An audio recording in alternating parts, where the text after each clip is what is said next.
바나바하고 바울이 이제 마가를 어떻게 그 마가의 처우를 어떻게 할 것인가에 대해서 심하게 이제 다투고 난 다음에 둘이 이제 나누어졌죠. 그래서 바나바와 이제 마가는 지금의 키프로스 구브로로 이제 2차 전도 여행을 떠나게 되고, 또 바울은 신라와 함께 이제 지금의 이제 터키 지역에 있는 쪽으로 올라가게 됩니다. 2차 전도 여행의 이제 목적은 1차 전도 여행을 통해서 세워진 지나갔던 그 지역들의 교회들, 또 믿는 형제들을 굳건하게 하기 위해서 이제 가는 겁니다. 그리고 실제로 이제 오늘 말씀에서 보면 2차 전도 여행 또한 성경에서는 무엇으로 우리에게 말씀해 주고 있냐면, 5절 말씀에 보면 이에 여러 교회가 믿음이 더 굳건해지고 수가 날마다 늘어가니라 라고 이제 이야기를 하고 있습니다. 그러니까 이게 어떻게 본다면 2차 전도 여행이 지금 시작하는 시점이지만 그 2차 전도 여행 속에서 하나의 이제 평가라고 할 수 있는 거죠. 그러니까 교회들, 이전에 1차 전도 여행을 통해서 세워진 교회들이 또 2차 전도 여행을 통해서 그 순회하면서 그 교회들이 굳건해지고 그 속에 이제 믿는 자의 수가 이제 날마다 더해진다라는 평가가 있는 겁니다. 근데 오늘 이제 16장 1절부터 5절까지의 말씀을 보면 이제 우리가 잘 아는 한 인물을 만나게 되죠. 바울의 이제 영적인 아들이라고 할 수 있고, 본인도 그렇게 고백을 하고 있고, 또 이제 제자라고도 할 수 있는 디모데를 만나게 됩니다. 디모데를 만나는 장면인데, 우리가 알다시피 디모데는 유대인일까요? 아니면 헬라인일까요? 우리의 관점으로는 디모데는 헬라인이에요. 왜냐면 우리는 이제 아버지를 따라서 우리의 이제 소위 말한다면 그 민족성이 결정이 되는데, 보통 이제 북의 사회가 그런데 그 이상하게 그 유대인들은 북의 사회인 것처럼 보이지만 또한 그 자기의 민족으로서 인정할 때는 누구를 따르냐? 어머니를 따라요. 그러니까 여기 보면 어머니가 믿는 유대인이라고 얘기했으면 아버지가 헬라인임에도 불구하고 디모데는 유대인으로 받아들여지는 거예요. 그게 언제부터인지 분명하진 않아요. 그리고 왜 그런지도 분명하진 않지만, 근데 어찌 됐든 우리가 그냥 유추해 볼 때는 어머니로부터의 그 신앙의 교육, 또 그 어머니의 젖을 먹고 어머니의 품 안에서 보통 자라기 때문에 그 신앙의 이제 교육들이 거기서 이루어져서 그렇게 하는 것인지 이것도 분명한 건 아니에요. 보통은 이제 많이들 이렇게 이제 생각을 하고 알고 있는데 분명하진 않아요. 근데 어찌 됐든 유대인들은 모계를 통해서 그 민족성을, 정체성을 이제 확립해 줍니다. 오늘날에도 전통적인 유대인들은 그렇게 이제 봅니다. 그래서 디모데는 유대인이에요. 대신 이제 그래도 우리나라 요즘에는 그래도 좀 많이 열지만, 그래도 오늘 우리나라에 아직도 혼혈에 대해서는 이렇게 아주 흔쾌히 받아들이는 경우가 많지 않죠. 그러니까 오늘날에는 좀 많이 나아졌어. 또 예전에는 그랬죠. 근데 이때 당시 헬레니즘 문화였던 그 로마 시대 때는 민족이 이렇게 다 섞여 있음에도 불구하고, 또 어떻게 본다면 다 같은 지역에 살고 있는 같은 민족임에도 불구하고 유대인들 중에서는 그 민족성이 강하잖아요. 그러니까 헬라인 이방인하고 또 결혼한 것에도 그렇게 탐탁지 않은 눈으로 바라보는 시선들도 아마 있었을 겁니다. 그래서 뭐 디모데에 대해서 유대인이냐 아니냐라는 논쟁이 있느냐 없느냐 뭐 이런 부분들도 있었을지 모르지만, 뭐 성경에 나온 건 아니니까. 근데 어쨌든 그 디모데를 만나고 그 디모데를 이제 제자로, 또 그 선교 여행에 어떻게 함께 하는 자로 동참시키게 되죠. 뭐 그거는 그럴 수 있어요. 왜냐하면 이미 이제 우리가 아는 바와 같이 그 구원을 얻는 것은 민족적인 것이 아니고, 또 구원을 얻는 것이 어떤 유대인의 율법과 또 그들이 전통 속에 있는 할례를 받아야지만 구원을 받는 것이 아니라는 것이 이미 결정이 됐죠. 그러니까 이방인들도 똑같이 예수 그리스도를 믿는 믿음으로 구원을 얻는다라는 것이 이미 확정이 됐고, 또 그렇기 때문에 뭐 이방인이든 또는 유대인이든 제자를 삼고 함께 사역에 동참하는 건 문제가 되지 않게 되었습니다. 그러니까 뭐 디모데를 제자로 삼고 디모데를 영적인 아들로 삼는 것은 문제가 되지 않아요. 근데 여기에 이제 한 가지 우리가 조금 의아해하는 할 수 있는 게 뭐냐면, 바울이 디모데를 취하고 난 다음에 무엇을 행하나요? 디모데에게 할례를 행하죠. 그러면 여러분 여기 이 부분에 있어서 이게 어떻게 뭐 읽으실 때 어떤지 모르겠지만 납득이 잘 가세요? 왜냐하면 그 앞에 우리가 알다시피 15장에서 이미 예루살렘 그러니까 1차 전도 여행을 마치고 난 다음에 그 할례와 율법의 문제에 대한 아주 첨예한 대립 속에서 논쟁을 하고 그 회의에서 야고보를 통해서 어떻게 되면 이게 공표가 됐지요. 하나의 분명한 교리는 이제 뭐예요? 할례와 율법을 행함으로 구원받는 게 아니라 예수 그리스도를 믿는 믿음으로 구원을 받는다라는 사실이 공표가 됐어요. 이게 이제 하나의 교리가 된 거예요. 그러니까 이 사실이 분명한데 그러면 굳이 디모데가 할례를 받을 필요가 있어요? 없어요? 굳이 받지 않아도 되는 거예요. 또 어떻게 본다면 사람들이 그걸 확인하자고 할까요? 할례가 뭔지 안다면 그 확인하자고 할까요? 그 초대교회 안에서? 근데도 불구하고 바울은 그 할례를 행해요. 근데 여기 이제 또 하나 덧붙는 게 뭐냐면 디모데가 유대인 어머니에서 태어났지만 아버지가 헬라인이라는 사실을 그 지역에 살고 있는 유대인들이 다 어떻게 해요? 알고 있다라고 얘기를 해요. 그러면 이거는 지금 바울이 눈치를 본 거예요? 아니에요? 그렇죠? 이게 그러니까 앞에 우리가 15장에서 본 이제 교회 안에서 확정된 어떻게 보면 첫 번째 어떻게 본다면 확정된 교리일 수 있고 또 그게 그리고 또 그게 복음의 핵심이잖아요. 예수를 믿는 믿음으로 구원을 받는 거지 할례를 받고 안 받고는 문제가 되지 않잖아요. 근데 지금 바울이 디모데에게 할례를 행한 거예요. 그리고 또 그 이유에 대해서 성경은 뭐라고 이렇게 하냐면 디모데를 그 사람 주위에 있는 유대인들이 안다. 그러니까 아버지가 헬라인이라는 사실을 안다. 그러니까 이게 디모데에 대해서 뭐 그 유대인이냐 아니냐는 문제를 뭐 떠나서 적어도 얘가 아직 디모데가 아직 할례를 받지 않았다라는 사실에 대해서 알고 있다라는 얘기거든요. 그러니까 지금 어떻게 본다면 이 뉘앙스를 본다면 바울이 눈치를 본 거예요. 근데 실제로 바울이 베드로가 이방인들과 식사를 하다가 눈치를 보고 도망간 거에 대해서 바울이 뭐라 그랬어요? 자기가 뭐라고 힐난했다라고 얘기하잖아요. 책망했다라고 얘기하잖아요. 정작 바울은 지금 어떻게 하고 있어요? 그럼 바울은 책망하면 돼요, 안 돼요? 그렇게 본다면 또 하나는 우리가 이제 요즘에 고린도전서를 우리가 성경 공부 시간에 함께 나누지만 고린도전서 7장에 보면 이제 거기 7장에 보면 바울이 뭐라고 얘기를 하냐면 할례에 대해서 물론 이제 그 7장은 결혼에 관련된 이야기지만 거기 7장에서 보면 재밌는 얘기를 해요. 17절부터 20절까지의 그 구절인데 제가 그냥 19절부터 20절까지만 제가 읽어드리겠습니다. 할례 받는 것도 아무것도 아니요 할례 받지 아니한 것도 아무것도 아니로되 그 위에 보면 할례를 받은 사람은 무할례자가 되지 말고 무할례자는 굳이 할례를 받을 필요가 없다라고 얘기를 해요. 그러면 그런 상황에서 지금 바울은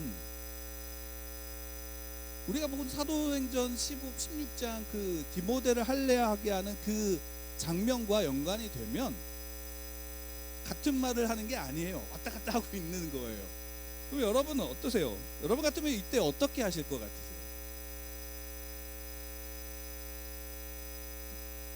우리가 이 문제에 대해서 한번 좀 생각을 해볼 필요가 있는 거예요.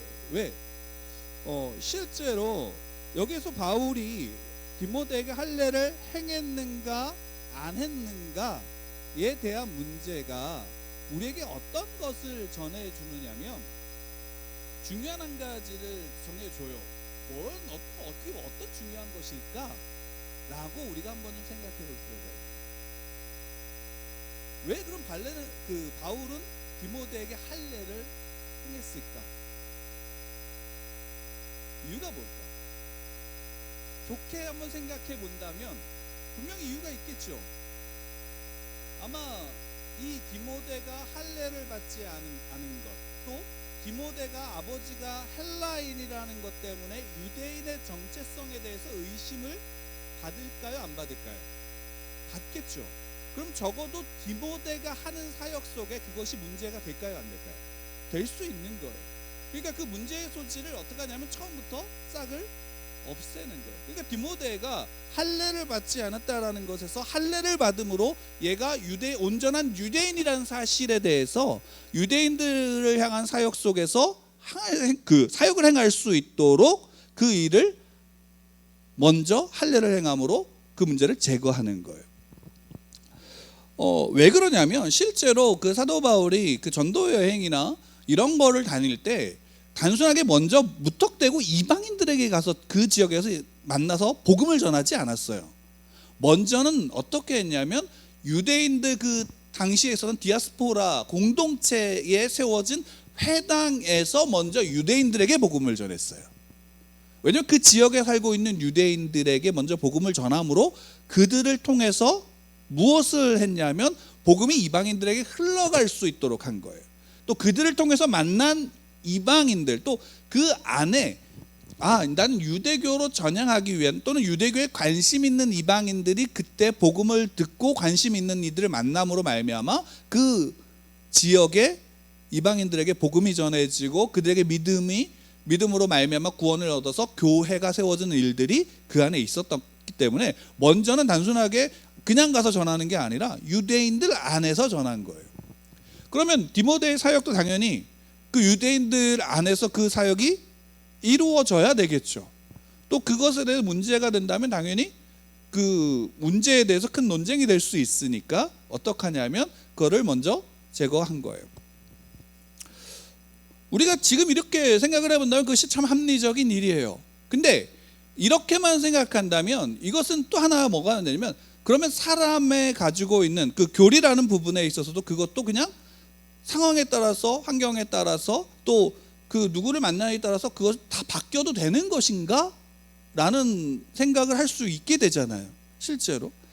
근데 실제로 우리가 이 할례를 받느냐 안 받느냐의 문제가 우리가 받은 구원에 영향을 미쳐요, 안 미쳐요? 그것은 전혀 미치지 않는다라는 거예요. 그게 고린도전서 무할례자는 할례를 받지 마라 라고 하는 이야기 속에 단순하게 그냥 이방인들은 할례 받을 필요 없어, 그냥 너희들은 그거 받지 마, 이렇게 이야기하는 게 아니라 이것은 무엇이냐면 우리가 받은 구원, 예수 그리스도를 믿는 그 믿음, 그 복음의 은혜 안에서 그 진리 안에서 자유를 누리고 생명을 얻었다라는 그 사실을 바꾸는 게 아니라 할례를 받고 안 받고는 그것이 단지 어떤 하나의 뭐냐면 외적인 하나의 증표이고 그냥 표시일 뿐이라는 거예요. 그런데 중요한 건 그럼에도 불구하고 디모데에게 할례를 받게 한 것은 바울의 의도, 적어도 바울이 가지고 있는 의도 또는 고린도서나 다른 서신서를 통해서 본 그 바울의 의도를 보면 그 뜻은 분명하죠. 뭘까요? 고린도전서 9장을 우리가 함께 좀 읽어보도록 할게요. 고린도전서 9장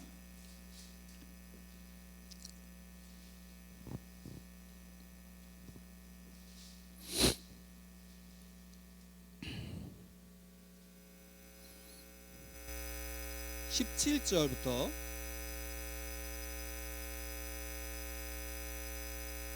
죄송합니다. 잠깐만.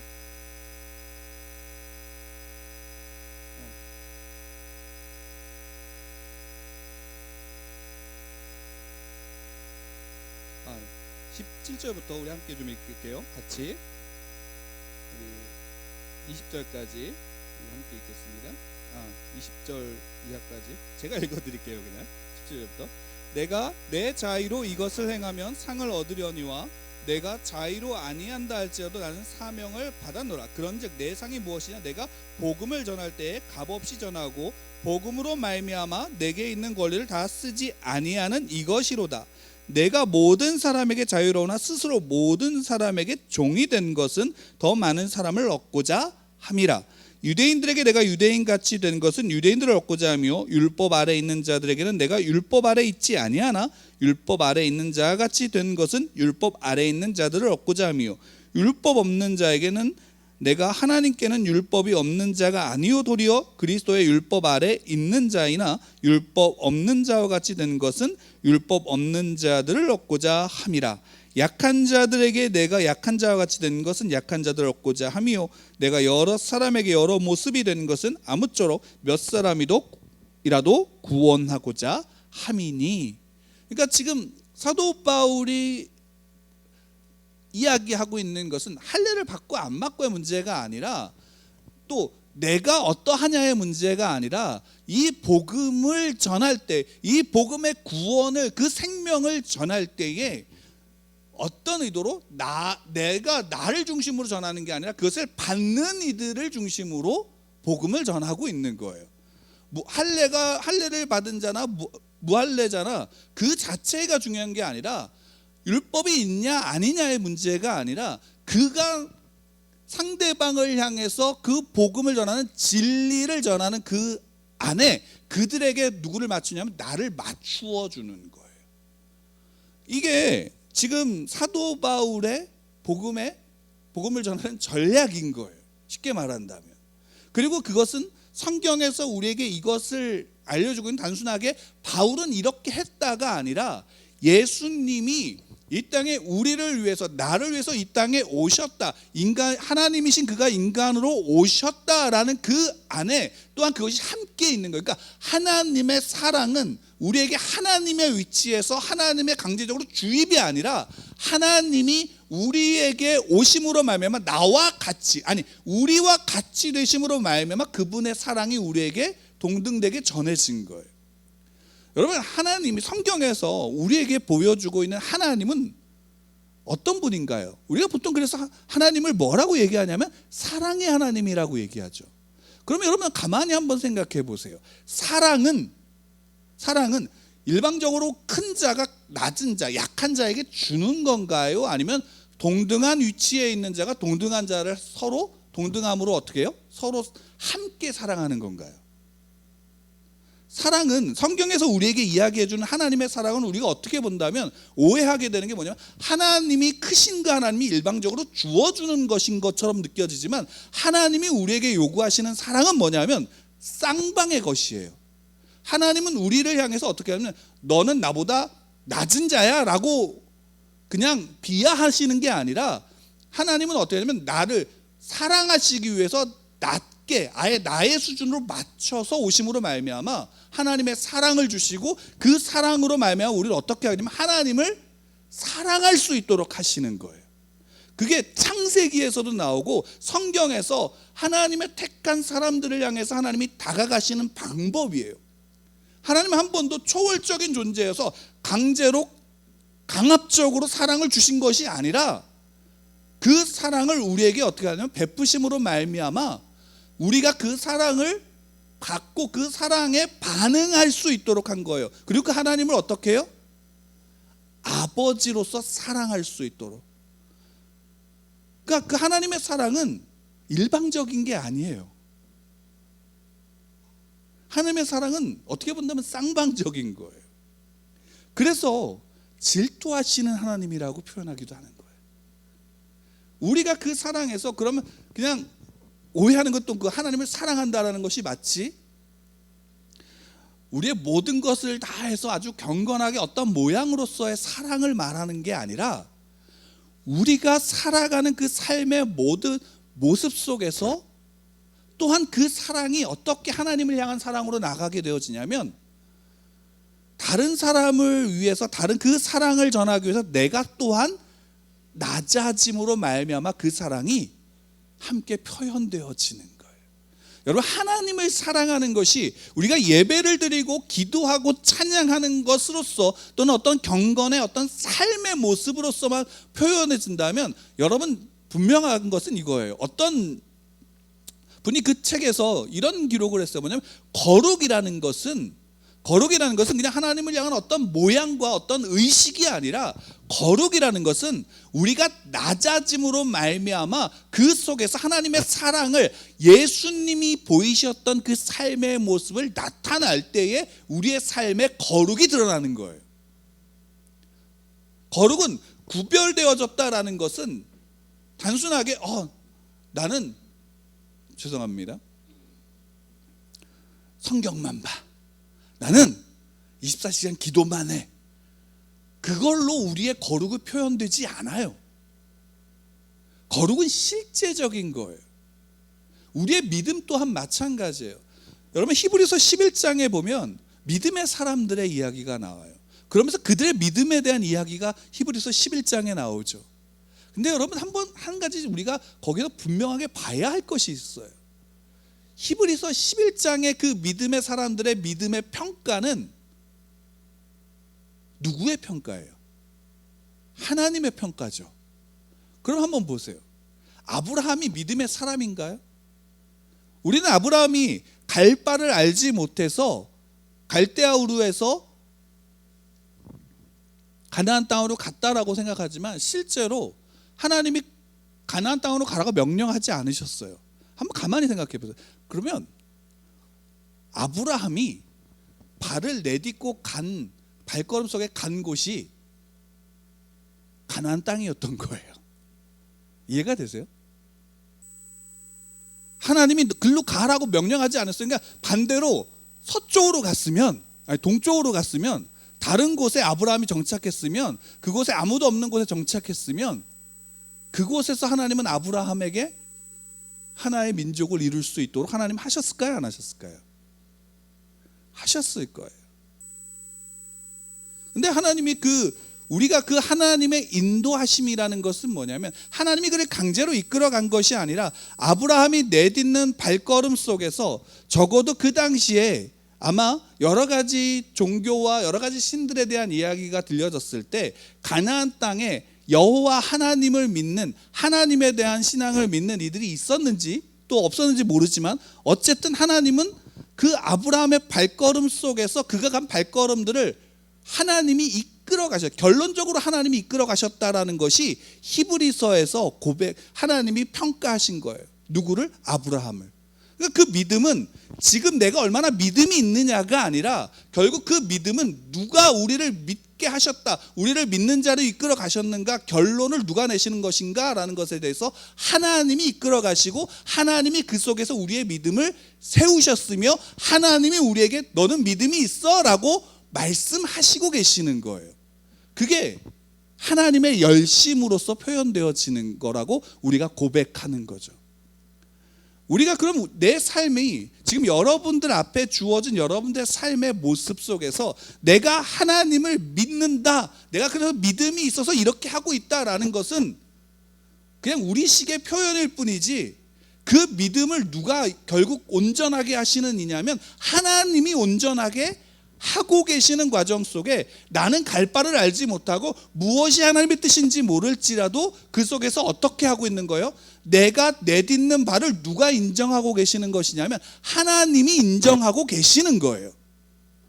그 하나님이 인정하고 계시는 것 속에 기준이 한 가지가 있다면, 믿는 자들이라면, 하나님을 믿는 자들이라면, 예수 그리스도를 믿는 자들이라면 내 기준으로서 그것을 행하는 게 아니라 이 복음을, 이 믿음을 가진 자가 세상에 나가서 복음을 전할 때, 믿는 자로 살 때 내 기준이 아니라 그들의 수준으로 나를 낮춤으로 말미암아 하나님의 사랑이, 하나님의 믿는 자의 믿음이 증거될 수 있도록 해야 하는 것이 오늘 바울의 디모데에게 할례를 행하는 모습인 거예요.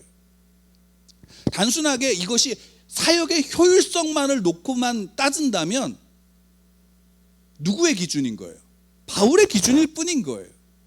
근데 바울이 디모데에게 할례를 행함으로 그 디모데와 함께 하는 것은 사역의 효율성만 놓고 따지는 문제가 아니라 믿는 자의 삶이 그냥 내가 원하고 내가 가진 기준을 적용하는 게 아니라 이 복음을 전할 때 그 사랑, 하나님의 사랑을 받는 자들에게 하나님이 낮아지심과 같이 내가 그들에게 맞추어 줄 수 있는 여유가 누구에게 있는 거냐면 그리스도인들에게 있는 거예요.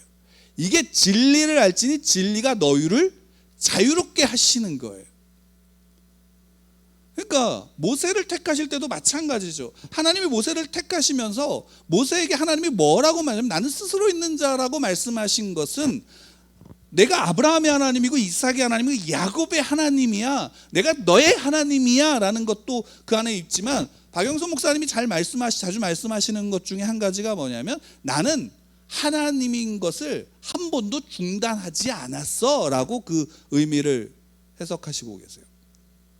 하나님이 모세를 택하실 때, 모세를 부르실 때 모세가 양치기였고 왕자에 있다가 양치기로 전락해서 실패를 경험하고 좌절을 경험하고 아무것도 없는 그에게, 그는 자기가 할 수 있는 것이 아무것도 없다는 사실을 알지만 하나님이 그를 불러서 나는 하나님인 것을 중단한 적이 없어. 그 이야기는 뭐냐면 너가 양치기여도 나는 하나님인 것을 중단하지 않아. 너를 통해서 너의 그 이스라엘 백성, 내가 택한 내 백성들을 이끌어서 내 백성으로 나와 함께 나를 예배하고 나와 함께 하나님의 그 나라에서 그들을 살게 할 거야 라는 사실을 모세에게 이야기한 거죠. 모세는 그래도 거부를 하고 거절을 하다가 끝내 하나님이 그를 바로에게 보내고 바로를 통해서 10가지 재앙을 할 때 10가지 재앙이 누구를 세우기 위해서 행한 재앙일까요? 예? 이스라엘 백성들일까요? 아니면 애굽 사람들일까요? 적어도 모두를 위한 거지만 성경에서 본다면 모세를 위한 거예요. 성경에서 결국 그 모세는 그 10가지 재앙을 통해서 그 홍해 앞에 섰을 때 그가 한 고백이 뭐예요? 하나님이 너희에게 행하시는 기적을 보라는 거죠. 구원을 보라는 거죠. 하나님의 구원을 보라는 거예요. 그러면 모세가 양치기여서 하나님이 떨게나무 앞에서 그를 부르실 때의 모세와 그때의 모세는 같은가요? 다른가요? 다르죠.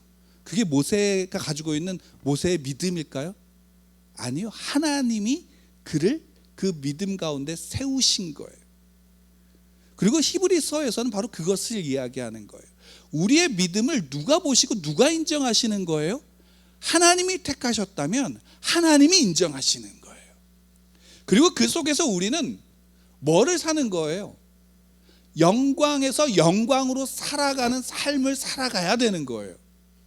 그게 복음이고 그게 믿는 자로서 살아가는 삶의 모습인 거고, 그 모습의 실제적인 예가 예수님께서 복음서에서 오셔서 보이신 삶의 모습인 거예요. 그래서 우리가 예수 그리스도를 닮아가야 된다라고 얘기를 하는 것이고 예수님을 따라가야 된다라고 얘기를 하는 거예요. 과연 그럼 여기서 질문은 이거죠. 여러분, 과연 우리가 그럼 예수님을 따라가고 있는가라는 부분에서, 그 따라간다는 게 뭔가 거창한다라는 걸 하는 게 아니라 내가 정말 그 복음으로 말미암아 예수님이 낮아짐과 같이 낮아지고 섬기고 있는가. 다르게 표현한다면 내가 예수님이 문둥병자를, 부정한 자를 만지심으로 말미암아 그를 한 사람으로서, 온전한 한 사람으로서 대하고 그를 만져주고 그를 사랑하는 자리에 내가 있는가. 또 달리기 표현한다면 내가 내 주위에 있는 사람을 온전한 나와 동등한 존재로 인정해주고 있는가? 라는 질문을 우리 스스로에게 할 필요가 있는 거예요. 여러분들 삶 속에서, 우리 믿는 자의 삶 속에서의 복은 하나님이시잖아요. 그렇죠? 하나님이시잖아요. 그러면 그 하나님을 믿는, 예수 그리스도로 말미암아 구원받은 자들, 그래서 하나님의 자녀가 된 자들의 자유는 뭐예요? 이 땅에 어떠한 것으로 내가 눌리지도 않고 그것으로 위축되지도 않는다라는 사실. 왜? 내 신분이 누구에게 있냐면 하나님께 있으니까. 그럼 이 땅에서의 우리의 삶은 자유로울 수 있는 것은 뭐예요? 내가 어떤 모습이든지 그 속에서 나는 하나님의 자녀라는 거죠. 여러분들 하나님의 자녀라는 사실이에요. 그 사실이 우리의 힘이고 복이며 능력입니다.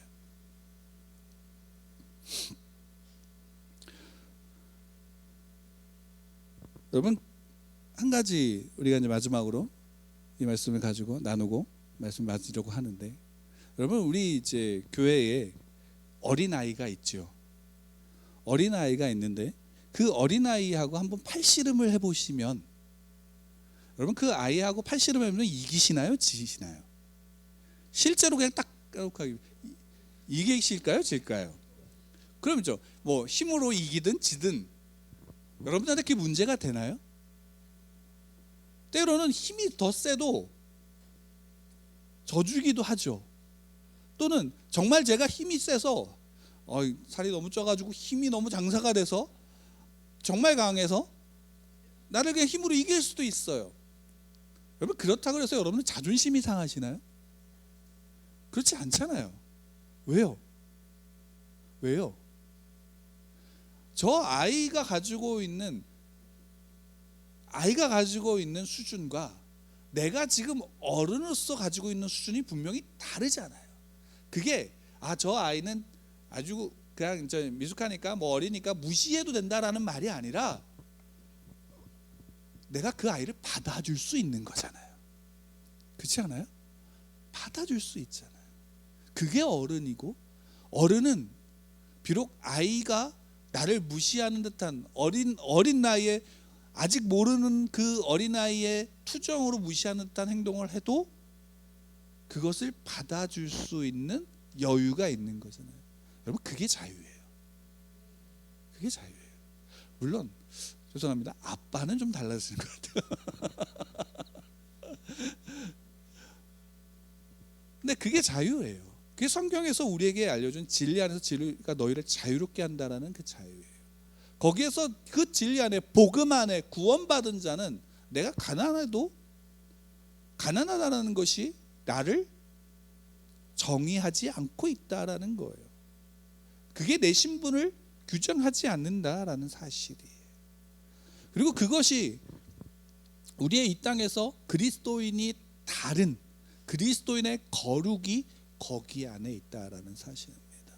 그러니까 바울은 디모데에게 할례를 받는다라는 것이 그것이 눈치를 본다라는 의미로서가 아니라 그가 그 시대에 그를 바라보는 유대인들에게, 또 그 유대인들이 그것에 대해서 일난할 때 비록 규정에서 교리적으로 그것이 정해졌지만 할례를 받고 안 받고가 구원에 영향을 미치는 것이 아니기에 그것을 행함으로 말미암아 유대인들 앞에 설 수 있고 유대인들을 만날 수 있도록 그 유대인들을 위해서 디모데에게, 그것도 디모데를 위해서도 그 할례를 행한 것을 우리가 볼 수 있다는 거죠.